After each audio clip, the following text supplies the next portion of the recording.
Ketemu lagi di renungan harian ini ya, puji Tuhan, hari baru, berkat baru, penyertaan Tuhan yang selalu ada dalam hidup kita, amin ya. Kiranya semakin hari kita semakin cinta Tuhan, semakin hari kita semakin mengerti isi hati Tuhan, dan biarlah nama Tuhan saja dipermuliakan dalam hidup kita ya.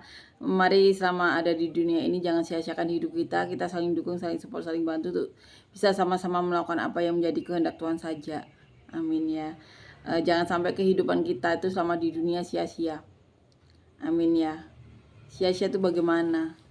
Sia-sia itu kalau kita tidak bertemu dengan Tuhan. Amin ya. Jangan biarkan itu terjadi. Maka masukkanlah diri kita ke dalam orang-orang yang sama-sama cinta Tuhan. Kalau kita merasa ada orang-orang yang di gereja itu sukanya menghakimi, ya cari di kelompok lain yang saling bisa menerima.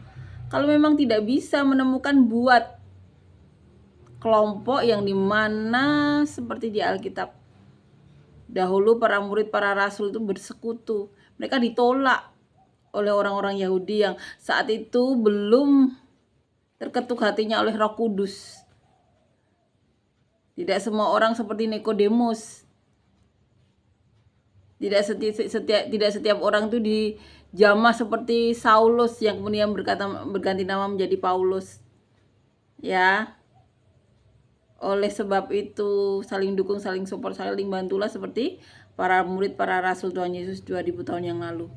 Mereka ditolak tapi mereka bersekutu, membuat kelompok sendiri yang sama-sama cinta Tuhan sesuai dengan petuah Tuhan Yesus.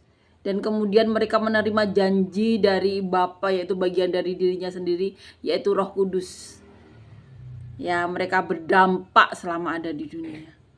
Amin ya, puji Tuhan, amin. Kita akan lanjutkan ya, membaca dan merenungkan ayat firman Tuhan diambil di kitab 1 Raja-Raja pasal yang keempat, ayat 1 sampai ayat 20, judul perikopnya para pembesar Salomo dan para kepala daerahnya. Maka Salomo menjadi raja atas seluruh Israel. Inilah para pembesarnya. Asarya bin Sadok menjadi imam.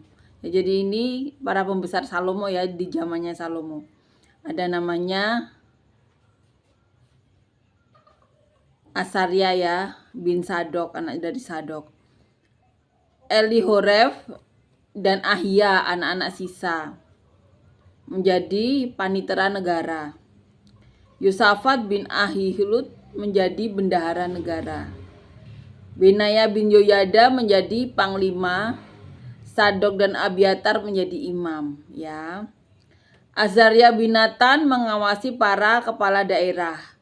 Sabud bin Natan, seorang imam, menjadi sahabat raja. Ahisar menjadi kepala istana. Adoniram bin Abda menjadi kepala rodi.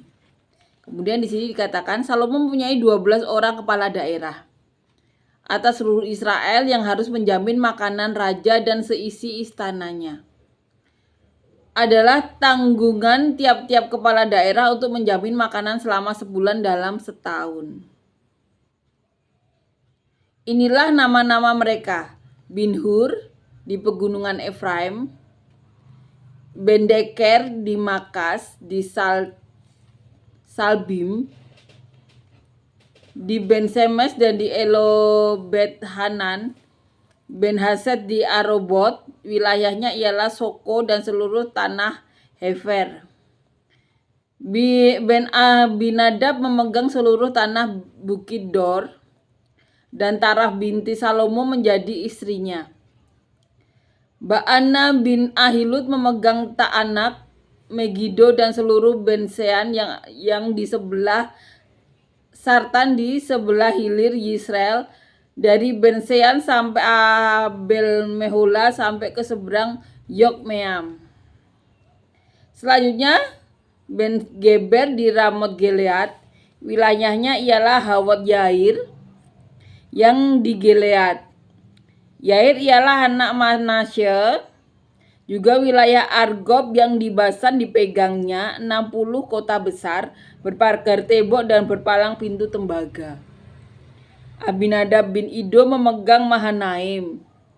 Selanjutnya Ahimahas di Naftali, ia juga mengambil seorang anak Salomo menjadi istrinya, yakni Basmat. Selanjutnya Baana bin Husai di Asher dan di Alot.